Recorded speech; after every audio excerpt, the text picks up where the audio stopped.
I never believed in fairy tales, but I thought love was supposed to be a partnership, give and take. I didn't expect to be the one giving everything while he just took. Ryan and I had been together for years. When he got into grad school in London, I was over the moon for him. I told myself this was our future, something we were building together. So I did what anyone would do. I sacrificed. I wired money for his rent. I filled out visa documents he couldn't be bothered with. When he panicked about his finals, I stayed up all night calming him down. And when his long-distance relationship with me started to feel strained, I paid for his fiancée Clara's flight so they could work things out. I even sold my grandmother's vintage ring, one of the last things I had of hers, to cover his deposit for a student flat. I told myself it was temporary, that when Ryan came home, things would go back to how they used to be, but people change. When he finally returned, his family threw a massive garden party to celebrate his success. String lights, a saxophonist, champagne towers. Everyone was there except me. I found out about the party through Instagram. A photo popped up. Ryan, standing under golden lights, surrounded by people who had barely been part of his journey. The caption read, "So proud of our golden boy. Welcome home, Ryan." My name wasn't mentioned. Not in the speeches, not in the posts, not even in passing conversation. It was as if I had never existed. I blinked at the screen, my heart pounding. I texted his mother, offering to help set up, thinking maybe, just maybe, they had forgotten to invite me. Her reply came hours later. "Oh, we thought you'd be busy with work." Work? The same restaurant I kept afloat while funding Ryan's life. I showed the text to my cousin Leo that night. He read it twice, then shrugged. "Honestly, Alice, he probably just forgot about you," he said casually, like he was commenting on the weather. Forgot. After everything I had done, that was the moment something inside me cracked. Not in anger, not in sorrow, but in realization. I had spent years being the invisible force behind Ryan's success, the silent supporter, the uncredited backbone, and he had forgotten me. But that was about to change. I didn't cry that night. I didn't rage. I just stopped.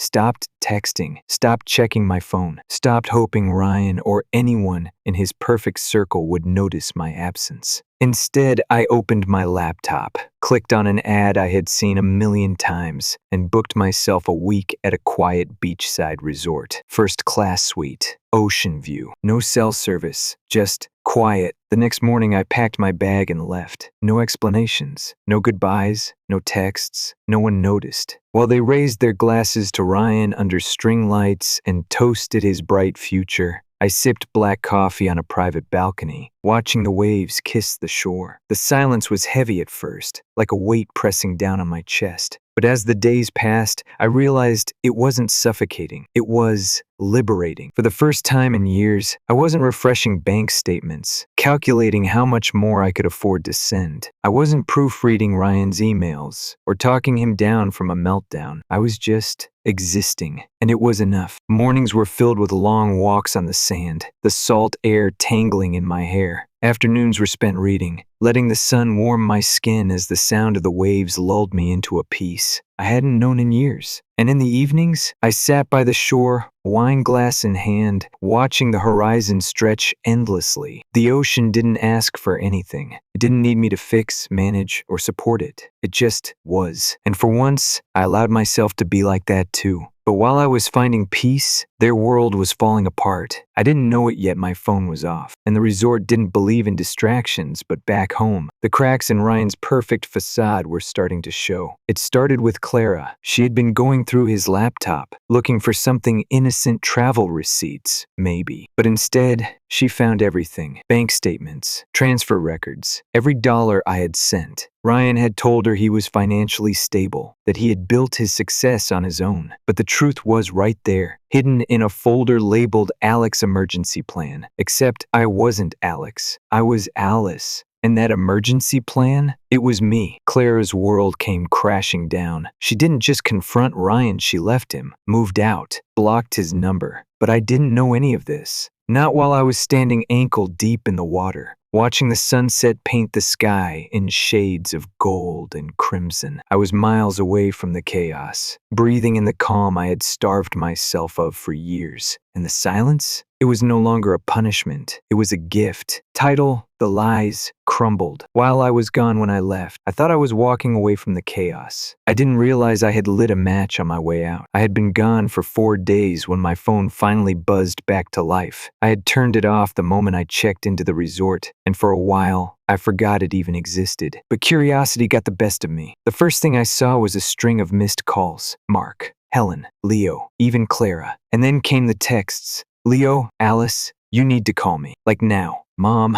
this is getting out of hand. Don't make things worse. Dad, Alice, come home. We need to talk. Clara, I'm so sorry. I had no idea. My stomach clenched. What the hell happened? I scrolled further, and then I saw it the family group chat. Family Corp. The name still made me cringe. 13 people. Ryan, Mark, Helen, Leo. Everyone who mattered to them. And now, chaos. Ryan, Alice, call me. This is all a misunderstanding. Mom, we can fix this, but you need to stop ignoring us. Dad, Alice, don't let anger destroy this family. But it wasn't their messages that caught my attention. It was the 47 unread messages from Clara. Clara's messages, the beginning of the end. Clara, Alice, I'm sorry. I don't even know where to start. Clara, I was looking through Ryan's laptop. I didn't mean to snoop. Clara, I found the bank records. Clara, he told me he paid for everything. The wedding, the apartment, everything. Clara, but it was you. All of it. Clara, I confronted him. He tried to lie at first, but I showed him the folder. Alice, emergency plan? Really? I froze, rereading that message at least 5 times. Clara, he said, you wouldn't care, that you were happy to help. Clara, I'm so sorry. I had no idea. Clara, I left him. I'm done. My heart pounded in my ears. Clara, I told your parents too. I thought they'd be mad at him. Clara, but Alice, they defended him. The explosion back home. Apparently, while I was sipping wine by the ocean, the truth had detonated back home. Clara didn't just leave Ryan, she blew his lies wide open. She forwarded the bank records to Mark and Helen. She showed them how every dollar Ryan claimed as his came from me. She exposed his lies, the emergency plans, the manipulation. But instead of holding Ryan accountable, my parents tried to cover it up. Mom, Alice, we need to talk about this. Dad, you're making things worse by ignoring us. They didn't see a son who had drained me dry. They saw an embarrassment that needed to be swept under the rug.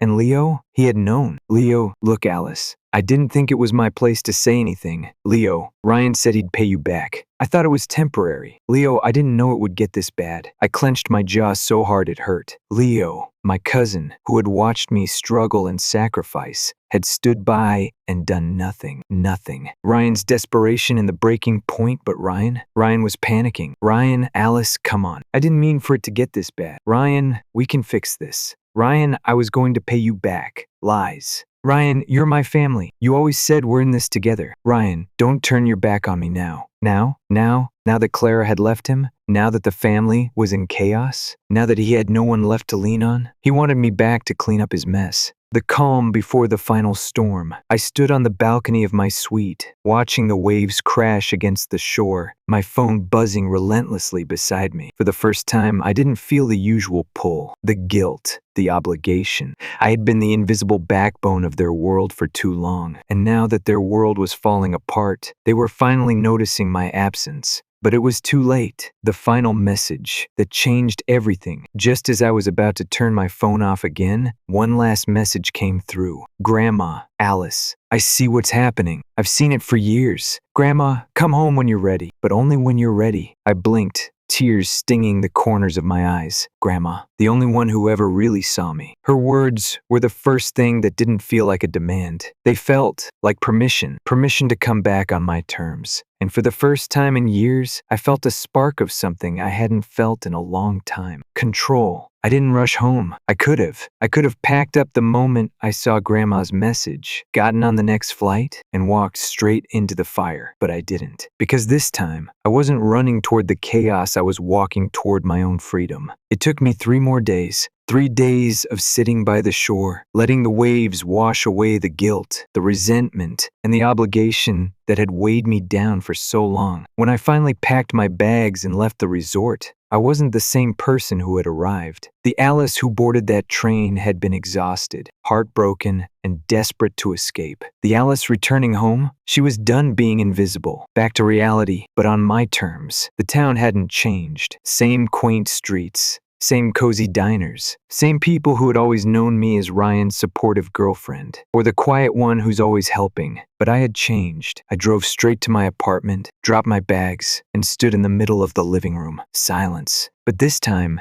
it wasn't suffocating. It was grounding. I had barely settled in when my phone buzzed. Mom. I stared at the screen, my thumb hovering over the decline button, but something inside me shifted. No more avoiding. I picked up. The call that set the tone. Hello, Alice. Mom's voice was tight, like she had been holding her breath for days. You're home? Yeah, I said, keeping my tone neutral. Silence. Then the guilt trip began. We need to talk, she said softly, but I knew that tone. It was the same tone she used when she wanted me to fix something. I'm tired, Mom, I said, cutting her off before she could launch into whatever speech she had rehearsed. We can talk later. Alice, please. Later, I repeated, and then I did something I had never done before. I hung up. The family showdown, same house, new me. I gave it 48 hours before I walked into the lion's den. Sunday dinner, same house, same table, but I wasn't walking in as the same person. The moment I stepped through the door, I could feel the tension thick in the air. Mark stood by the fireplace, his usual stoic expression barely masking the discomfort in his eyes. Helen was pacing, her lips pressed into a thin line, and Ryan, sitting in the living room, pale and quiet. His eyes flickered up when I walked in, and for a split second, I saw something I hadn't seen in years. Fear. Hey, Alice, Leo muttered, awkwardly sipping his drink from the corner. Nice to see you too, Leo, I said, my tone sharper than usual. No one spoke as I took a seat. The guilt, the gaslighting, and the breaking point. We didn't expect you, Mom said after an unbearable silence, her tone carefully neutral. Yeah, I said, leaning back. You never do. That was the first crack. Mark cleared his throat, his discomfort obvious. Alice, we just want to talk. We can fix this. Fix what? I asked, tilting my head. The part where you let Ryan drain me dry? Or the part where you pretended I didn't exist when I needed you the most? Silence. Alice, Mom tried again, her voice softer this time. We didn't know it had gotten that bad. Ryan told us. Ryan told you what you wanted to hear, I said, my voice calm but firm. And you believed him, because it was easier than seeing what was right in front of you. Ryan flinched, his head down. You made sacrifices for family, Dad muttered, his voice laced with justification. Yeah, I said, my eyes narrowing. But it was never supposed to be my sacrifice alone. Ryan's last attempt to manipulate me, I was going to fix it. Alice, Ryan finally spoke, his voice barely above a whisper. I didn't know how to tell you. Tell me what? I asked, leaning forward. That I was in over my head, he murmured, his eyes pleading. That I needed time to get back on my feet. I stared at him, my jaw clenched. You didn't need time, Ryan. You needed a scapegoat, and I was convenient. Alice, please, he said, his voice cracking. I didn't mean to hurt you, but I had heard enough lies to last a lifetime. I didn't come here for an apology, I said, standing up. I came here to make one thing clear. They all looked at me, waiting. I'm done. The moment I built my walls done, Mom blinked, her face pale. Done being the one who carries everyone else's weight, I said, my voice steady. Done sacrificing my peace so that you can all stay comfortable. Alice, don't do this, Dad murmured, but I shook my head. No, I met his gaze. For years, I gave, and you took without a second thought. But that's over now. Ryan's face paled even more. What does that mean? He asked, his voice barely above a whisper. It means I'm not fixing this, I said, my eyes locking onto his. You figure it out. I turned to Mark and Helen, my tone softer but no less firm. And you two? I said, glancing at my parents. You can't guilt me into staying in a role I never asked for. They didn't speak. They couldn't. Walking away, this time for good, I turned and walked to the door. Where are you going? Leo called after me, his voice laced with uncertainty. I paused but didn't turn around. Home, I said softly. And this time, home wasn't where they were. It was where I was choosing to be. For the first time, I was free. As I stepped outside, the cool night air hit my face, and I felt something I hadn't felt in years. Peace. Not the fragile, temporary peace that came from staying silent, but the unshakable peace that came from finally choosing myself. The first morning after walking away, I woke up to silence. No missed calls, no frantic texts, just stillness. It felt strange at first, like I had stepped into a world that wasn't mine. After years of living under the weight of other people's expectations, the absence of noise felt almost unnatural. But as I stood in the kitchen of my tiny apartment, sipping coffee while the sunlight streamed through the windows, I realized something. The silence wasn't emptiness, it was freedom, reclaiming my space, one step at a time. For the first few days, I let the quiet wrap around me like a blanket. I didn't check the family group chat. I didn't scroll through Ryan's social media to see how badly his life was falling apart. I just existed. And then, slowly, I started to rebuild. It wasn't some grand transformation. There were no dramatic montages or sudden epiphanies. It was in the little things.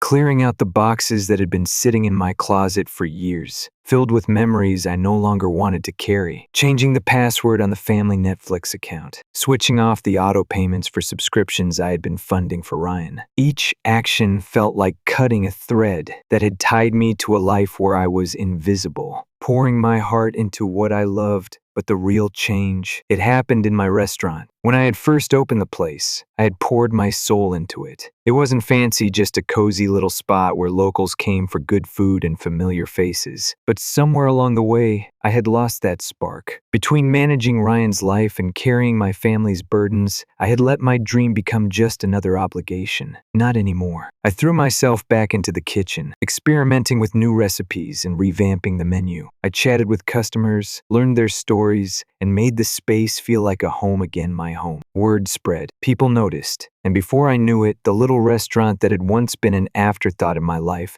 became a thriving part of the community. Finding joy in the unexpected one afternoon, as I was wiping down the counter after the lunch rush, a familiar voice broke the quiet. "Looks like business is booming." I turned around to see Clara standing by the door, her expression softer than I had ever seen. I hadn't spoken to her since the fallout. After she left Ryan, she had gone radio silent, and I hadn't pushed. "Clara," I said, wiping my hands on my apron. "What are you doing here?" "I needed to see you," she said, stepping closer. "To apologize." "You already did," I said, offering her a small smile. "Not properly." She bit her lip, her eyes glistening. "Alice, I should have known. I should have asked more questions instead of believing everything Ryan said. I was blind." For a moment, I didn't say anything. The old me would have brushed it off, made her feel better, told her it wasn't her fault. But I wasn't that Alice anymore. "You were," I said softly, but not unkindly. "But you learned." Her shoulders sagged with relief. "Thank you," she whispered. We talked for hours that day, and by the end of it I realized something. Clara wasn't the enemy. She had been caught in Ryan's web, just like I had. And now, she was rebuilding too. The family's last attempt to pull me back. Of course, the peace didn't last forever. 2 weeks later,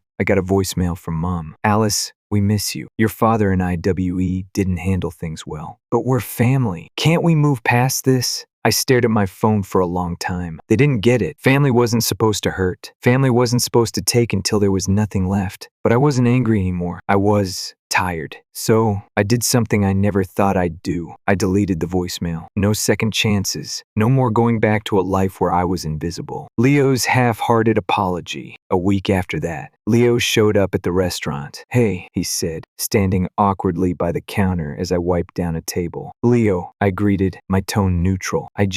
He ran a hand through his hair, looking anywhere but at me. "I screwed up, Alice." "Yeah," I said, not offering him an easy way out. "I didn't know it would get so bad," he muttered, finally meeting my eyes. "Ryan said he had it under control. I thought." "You thought it was easier to look away?" I finished for him. He winced. "Yeah," he admitted softly. For a moment, I considered giving him the forgiveness he was clearly hoping for. But forgiveness wasn't something I was giving away for free anymore. "I appreciate the apology, Leo," I said, my voice calm but distant. "But I'm not looking to fix the past." His face fell, but he nodded. "I get it," he murmured. And that was that. Ryan's final plea and my closure. The last loose end was Ryan. I hadn't heard from him in weeks. and I figured he had finally gotten the message. But then, one afternoon, I got an email. Subject, I'm sorry. I didn't open it right away. I stared at the notification for a long time, my heart pounding in my ears. When I finally read it, it was exactly what I expected. Alice, I messed up. I know I don't deserve your forgiveness, but I need you to know how sorry I am. I was selfish. I took everything you gave me and gave nothing back. I'm paying for it now. Claire's gone. My life is a mess. I miss you. I miss us. For a moment, I felt a flicker of something. Not love, not longing, pity. Ryan wasn't sorry because he had lost me. He was sorry because he had lost everything. And that wasn't my problem anymore. I didn't reply. I didn't need to, because I had already said everything I needed to say. By walking away, the life I built for myself. It's been months since that email. My restaurant, thriving. I hired a small team, and for the first time, I'm not carrying everything on my own. Clara, she's doing well too. We're not best friends, but we're something, and I'm okay with that. As for my family, they stopped trying after a while. They learned that the Alice they used to know the one who would do anything to keep the peace was gone. And me? I've never felt more at peace. If they don't put you on the guest list, create your own destination. The other day, I posted a photo from the beach.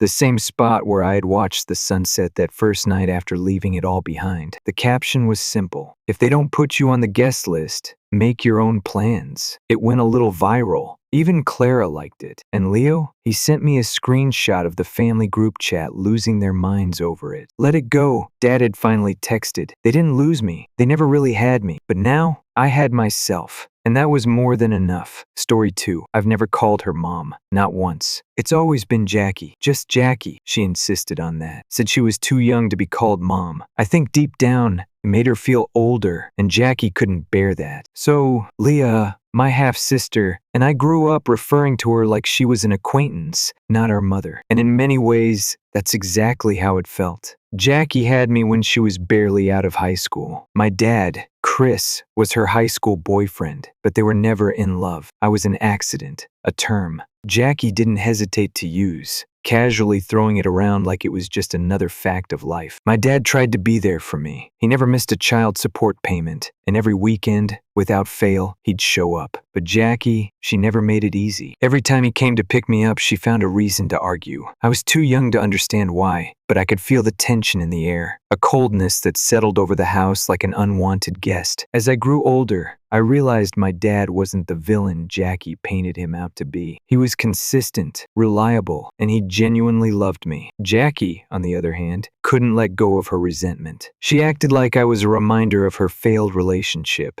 a burden she had to bear, and she made sure I felt it. When I was 6, Jackie married Mike, a kind, steady man who took me in as his own. Not long after, Leah was born. I adored Leah from the moment I saw her. She was my little shadow, always following me around, looking up to me like I was her hero. But Jackie? Oh, Jackie treated her like royalty. Leah was her pride and joy. Her real child, the one she planned for. The favoritism was impossible to miss. Leah got the best of everything. Fancy clothes, brand new toys, birthday parties that looked like they belonged in a magazine. My birthdays? A pizza if I was lucky. No cake, no friends, no celebration. Just another day that passed by unnoticed. I tried not to let it bother me, but how could it not? Watching Leah get everything I ever wanted. Love, attention, validation while I was handed leftovers, hand-me-downs, and indifference. It cut deep. By the time I was a teenager, I had stopped trying. I realized no matter what I did, I was never going to be good enough for Jackie. So I focused on school, my friends, and my dad who was always there when I needed him. But even as I tried to move on, the resentment lingered.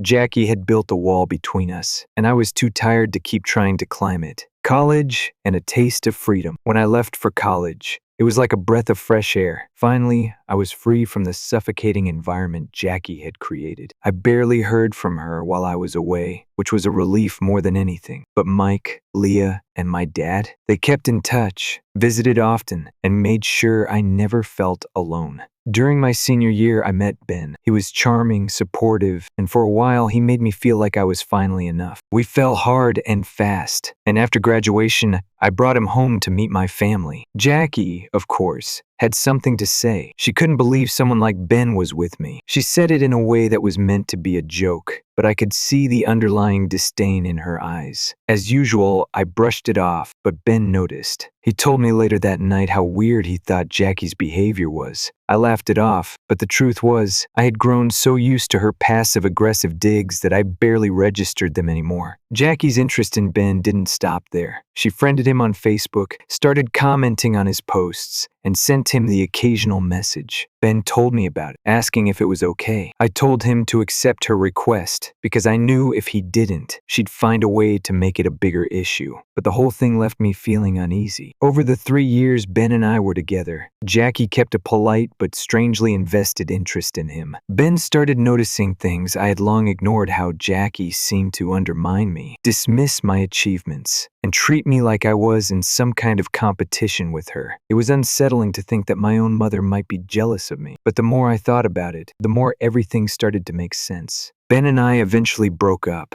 It wasn't messy. We just realized we wanted different things and decided to go our separate ways. Life moved on, and so did I. Meeting Phil and building a new life. 2 years later, I met Phil. He was everything I had ever hoped for: kind, thoughtful, and someone who genuinely loved me for who I was. Our relationship moved quickly, but it felt right. We talked about our future, our dreams, and for the first time, I felt like I was building the life I had always wanted. When I found out I was pregnant, Phil and I were ecstatic. We decided to get married before the baby arrived, keeping the ceremony small and intimate. Leah was my bridesmaid, and having her by my side meant everything to me. Jackie was there too, but her disapproval was palpable. She couldn't hide it, not even on my wedding day. Later, she pulled me aside and told me she never wanted me to marry Phil. She said she had hoped I would get back together with Ben. I laughed it off at the time, thinking she was just being her usual self, but it stung. After the wedding, Phil and I announced my pregnancy. My dad, Leah, and Mike were overjoyed. Jackie, not so much. She made snide comments about how I was rushing into motherhood and how I should have waited a few years. But her real feelings came out when she admitted she couldn't believe I was the first to give her a grandchild. She had always expected Leah to win that race. Her words felt like a slap to the face, a cruel reminder of how she had always viewed me as second best. Drawing the line that was the moment I decided I had had enough. I told Jackie that if she couldn't support me and my family, she wouldn't be a part of it. I was done bending over backward for her approval. I was done letting her make me feel small. For the first time in my life, I stood my ground. And Jackie, she didn't take it well. She tried to guilt trip me, blaming my pregnancy hormones for making me overly sensitive. But I didn't budge. I was finally done playing her game. Leah and Mike stood by me, and even they confronted Jackie, telling her to let it go. She apologized reluctantly, but I knew it was only because she realized I was serious about cutting her out. And for a while, things seemed to settle down. But Jackie wasn't done yet, and I had no idea just how far she was willing to go to sabotage my happiness. Life was good, really good. Phil and I were settling into married life, preparing for the arrival of our little one. Every milestone felt like a dream come true: ultrasound appointments, picking out baby names, and setting up the nursery. I was finally in a place where I felt safe, loved, and at peace. For the first time in my life, I was creating the family I had always dreamed of, one built on love and mutual respect. Leah was by my side through it all. She was more excited than anyone about becoming an aunt, constantly sending me cute baby clothes and Pinterest nursery ideas. My dad and Mike were equally thrilled. They couldn't wait to spoil their grandbaby, and knowing that my child would grow up surrounded by so much love gave me a sense of security I hadn't realized I was missing. As for Jackie, well, she was quiet, too quiet. After her half-hearted apology and the showdown where I made it clear that her negativity wouldn't be tolerated, she backed off. For the first time ever, she kept her distance. No snide comments, no backhanded compliments, no passive-aggressive digs disguised as advice. Part of me wondered if maybe, just maybe, she was finally learning to respect my boundaries. But deep down, I should have known better. Jackie never gave up that easily. The baby shower surprise. A few months later, Leah threw me the most beautiful baby shower. Everything was perfect pastel decorations, a mountain of thoughtful gifts, and a room filled with people who genuinely cared about me. It felt surreal. For once, I was surrounded by warmth and positivity, and I soaked up every second of it. Jackie was there, of course. She kept her distance for most of the afternoon, plastering on a polite smile, but staying unusually quiet. I didn't mind. In fact, I was relieved. I had been dreading her ruining the day with her usual antics, but she seemed off, nervous, almost. She kept glancing at the door, her eyes flickering with anticipation, like she was waiting for something or someone. And then the doorbell rang. I wasn't expecting anyone else, so I was confused when Jackie practically bolted to answer it. I exchanged a look with Leah, who raised an eyebrow but said nothing. We both watched as Jackie swung the door open, and then my heart stopped. It was Ben, my ex. He looked just as surprised as I did, standing there holding a small gift bag, his face a mixture of confusion and discomfort. I could feel the blood drain from my face as I stared at him, completely blindsided.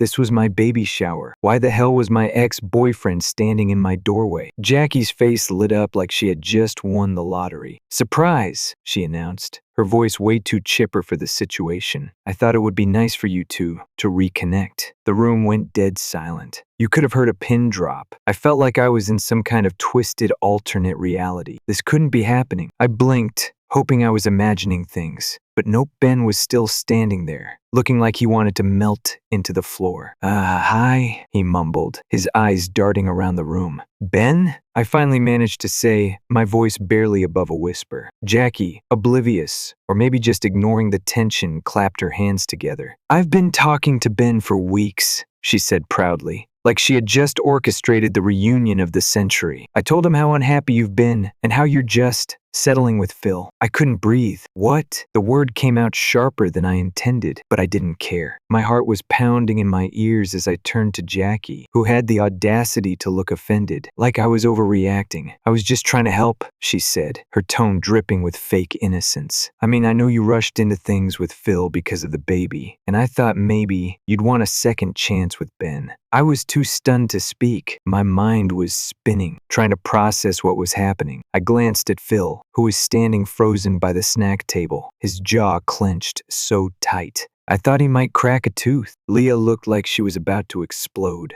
her eyes practically shooting daggers at Jackie. And Ben, poor Ben, looked mortified. I didn't come here for this," he said quickly, stepping inside just enough to avoid making a scene at the doorway. He looked me in the eye, sincerity all over his face. "I'm sorry. I didn't know she was going to pull whatever this is. I felt like I should come and tell you." "Tell me what?" I asked, my voice barely steady. Ben glanced at Jackie, his expression hardening. "Your mom's been reaching out to me a lot. She's been messaging me on Facebook, telling me that you're unhappy and that I should come back. She even said you were ruining your life by having a baby with Phil." My stomach dropped. "She asked me to save you," Ben added, looking genuinely disgusted. "I didn't want to get involved, but after everything she said, I thought you should know." I felt like the floor had been ripped out from under me. My own mother had been scheming behind my back again, but this time, she had crossed a line I didn't even know existed. The fallout, the room was dead silent as everyone waited for my reaction. But I couldn't speak. I was too angry, too humiliated, too hurt. "Jackie," I finally said, my voice dangerously calm. "What the hell were you thinking?" Her face twisted into a defensive scowl. "I was just trying to help," she snapped,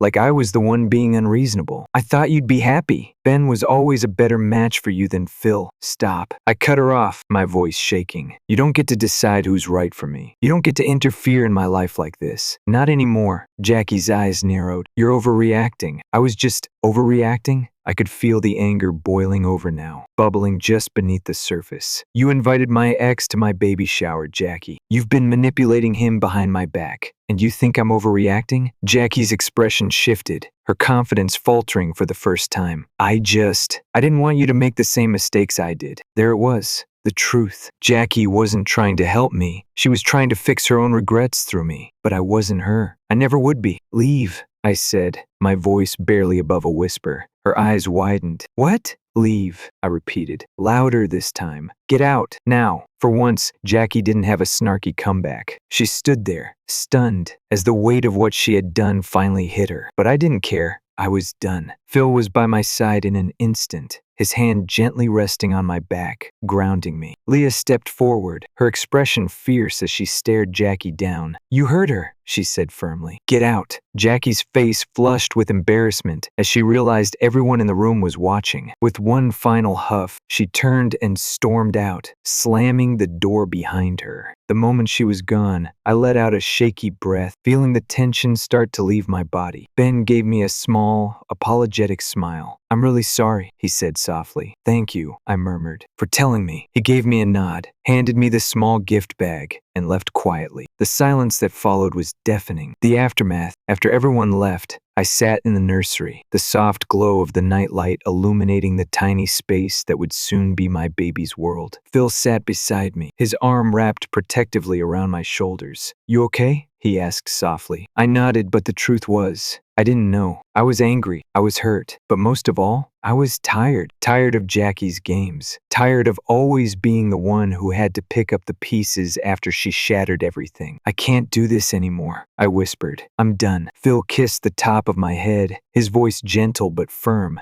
"Then we're done. She doesn't get to hurt you or our baby ever again." And for the first time in a long time, I believed him. But Jackie, she wasn't done. Not yet. After the chaos of the baby shower, I expected Jackie to disappear for a while. I had made it crystal clear that I was done with her manipulations. But if there's one thing I've learned about Jackie, it's that she doesn't know how to take no for an answer. The silence lasted for about a week. Then the messages started. At first, it was the usual guilt tripping. I was just trying to help. "You'll understand one day. I can't believe you'd cut your own mother out of your life over a misunderstanding." I ignored her. When that didn't work, she switched tactics. "I don't deserve this. I raised you. I sacrificed so much for you." That one almost got to me. Almost. But then I remembered all the years of neglect, all the ways she made me feel like I was never enough, and I hardened my heart. Phil reminded me every day that I wasn't alone in this anymore. Leah checked in constantly, and even Mike, who had been loyal to Jackie for years, was fed up with her. He told me he had confronted Jackie after the baby shower, asking her what the hell she was thinking. She had tried to justify her actions, of course, but Mike wasn't buying it. "She's out of control," he told me one night over the phone. "I don't know who she's trying to impress, but it sure as hell isn't her family." For a while, I thought maybe Jackie would give up, but then she pulled her most insane stunt yet. The last straw, I was about 7 months pregnant when it happened. Phil and I had just finished painting the nursery, a soft, calming shade of sage green. We were finally feeling prepared, excited, and ready to welcome our baby into the world. And then, one afternoon, my phone lit up with a notification that sent a chill down my spine. It was a Facebook message from Ben. "Hey, I just thought you should know your mom's been messaging me again. She's asking about the baby now. Wants to know when you're due, and if it's too late for you to consider your options." I didn't want to get involved, but I thought you should know. My stomach dropped. I stared at the message, my heart pounding in my ears. "Phil," I called out, my voice shaky. He was by my side in seconds, taking one look at my face and immediately asking, "What's wrong?" I handed him my phone, and I watched as his expression went from confusion to pure, unfiltered rage. "She's still talking to Ben?" His voice was low, controlled, but I could see the fury simmering just beneath the surface. "Apparently," I murmured, my mind racing. "And now she's asking him if I should dare consider my options." Phil's jaw clenched. "Is she seriously suggesting?" I don't know. I felt sick to my stomach, but I'm done. I'm so done. That was it. That was the final straw. Jackie had made it clear she wasn't just trying to interfere in my life. She was actively trying to undermine my marriage, my family, and now my baby. I wasn't going to let that happen. Going no contact for real this time, I called my dad first. He was livid. "This is beyond unacceptable," he said, his voice tight with anger. "She's lost her damn mind." Mike was next. I could hear the exhaustion in his voice, but also a sense of finality. "I don't know who she is anymore," he admitted. "I've tried, but I can't keep defending her." Then I called Leah, sweet, loyal Leah, who had always stood by me even when it put her in a difficult position. She didn't even hesitate. "She's gone too far," Leah said firmly. "I'm with you. Whatever you decide, I'm with you." And that's when I made the decision. No more messages. No more apologies. No more second chances. I was cutting Jackie out for good. Phil and I blocked her on everything. I changed my number. I told the hospital that when I went into labor, Jackie was not allowed anywhere near me or my baby. I wasn't taking any chances. Fallout and consequences. When Jackie realized she was being completely cut off, she didn't handle it well. At first, it was more messages, except this time, she was using Mike's phone to try to get through to me. When that didn't work, she resorted to emailing me, leaving long, rambling messages filled with emotional manipulation and thinly veiled threats. "You'll regret this when your baby grows up without a grandmother. I'm your mother. You can't just erase me from your life." But I could, and I did. Mike, bless his heart, finally had enough. He told her in no uncertain terms that he was done enabling her. He moved out a few weeks later, filing for a legal separation. "She's not the woman I married," he told me when I asked how he was holding up. "I don't know who she is anymore." Leah went no contact too. She was heartbroken, but she saw Jackie's true colors, and she wasn't willing to subject herself or her future children to that toxicity. As for the rest of the family, well, word spread fast after the baby shower fiasco. Most of them took my side without hesitation. Even the ones who had been neutral before couldn't justify Jackie's behavior this time. She had alienated everyone who had ever cared about her. And the saddest part? I don't think she even realized how much she had lost. A new beginning 8 weeks later. I gave birth to a beautiful, healthy baby girl. Phil and I named her Emma Grace. And the moment I held her in my arms, I knew I had made the right decision. This tiny, perfect little person was my everything, and I was determined to give her the life. I never had a life filled with unconditional love, security, and support. Leah was the first to visit us in the hospital. She cried the moment she held Emma, promising to be the best aunt in the world. My dad was next, beaming with pride as he cradled his granddaughter in his arms. Even Mike, despite everything he was going through, showed up with flowers and a heartfelt congratulations. But Jackie, she wasn't there. And for the first time in my life, that absence felt like freedom. Moving forward, the months that followed were peaceful. I didn't realize how much weight I had been carrying until it was gone. Without Jackie's negativity hovering over me, I could finally breathe. Phil and I settled into parenthood, and while it wasn't always easy, we were a team. Leah was over all the time, spoiling Emma and giving me breaks when I needed them. My dad was more involved than ever, making sure Emma felt the love that Jackie had never given me. As for Jackie, she faded into the background. I heard through the grapevine that she had tried to stir up sympathy with extended family, spinning some sob story about how I had cut her off for no reason, but no one was buying it. They had seen her true colors, and for once, I wasn't the villain in her narrative. Mike finalized the separation a few months later, and I think it hit Jackie harder than she expected. She had spent so long trying to control everyone around her that she didn't realize she had pushed them all away. By the time Emma's first birthday rolled around, Jackie was nothing more than a distant memory. And honestly, I didn't miss her. A final reflection. Looking back, I sometimes wonder if Jackie ever truly loved me. I think, in her own twisted way, she did. But her love was always conditional, tied to her expectations, her regrets, and her insecurities. And that's not the kind of love I want for my daughter. Emma will never have to question whether she's good enough. She'll never feel like she has to earn my love. She'll grow up knowing she is cherished, exactly as she is. And as I tucked her into bed one night, her tiny fingers curling around mine, I made a silent promise to her. The cycle ends with me.